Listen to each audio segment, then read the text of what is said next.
तरीके से माताओं बहनों ने ज्ञान दिया कि बिटिया परारे के घर में जा रहे हिसाब से अपना जीवन जीना, क्योंकि विवाह होने के बाद में अब सब कुछ तुम्हारा ससुराल में ही।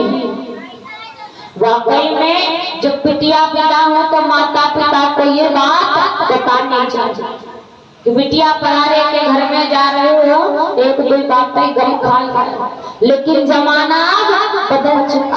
अब लोग ने कहा कि बिटिया परारे के घर में जाओ तो तुम शांत रहो, हिसाबत रहो ना, कहती ये बिटिया ये ले मोबाइल, अब तरीका कोई तकलीफ हो तो हेलो करो, हम समझे न मोबाइल करे।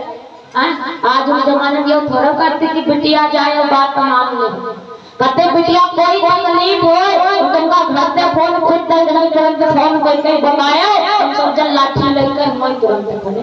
तो बिटिया जाती ससुराल में डराती भूमिका वही ना, और जब लड़ी है ना तो बराबर लड़ी है, अब जब बराबर लड़ी है तो गुजर बसर है।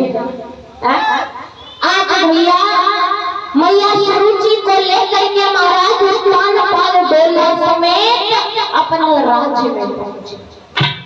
इधर खड़ी वाली रानी मैया सुनीति ने सुंदर आरती की थाल सजाई और आरती उतारने के लिए मेन गेट पर खड़ी हो गई। जैसे ही डोला महल के सामने पहुंचा, तुरंत मैया सुनीति ने देखा कि मेरी छोटी बहन।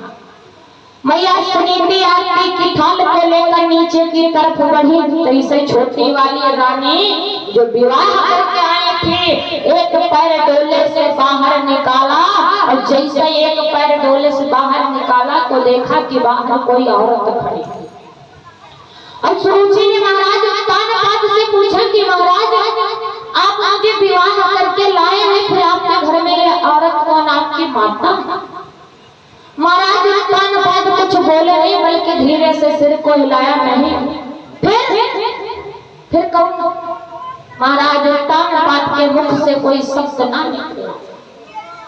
आज सुरुचि ने पहरेदार को बुलाया और पूछा, अरे भैया ये बता कि महाराज उत्तानपाद के जो महलों के सामने एक औरत खड़ी है, ये औरत कौन?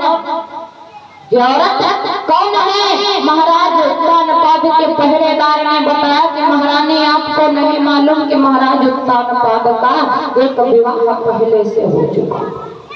जैसे इतनी बात को सुना तुरंत सुरुचि गुस्से से लाल, एक पैर डोले से बाहर और एक पैर डोले से अंदर, और महाराज उत्तानपाद पे चीख पड़ी और बोल पड़ी, सुनो महाराज आपने बिटिया बड़ा गलत, आपने दूसरा विवाह मेरे साथ में कर लिया, वो भी बिना बताए आपने गलती। आज महाराज उत्तानपाद ने दोनों हाथ जोड़ लिए, कहने लगे मुझे क्षमा। छोटी वाली रानी सुरुचि ने कहा कि महाराज मैं आपको क्षमा नहीं, बल्कि मैं आपसे कुछ कहना। उत्तानपाद कहने लगे, जो तू कहना चाहती हो कह सकती हो। आज छोटी रानी चीख कर बोल पड़ी और कहने लगी, सुनो जब तुम्हारे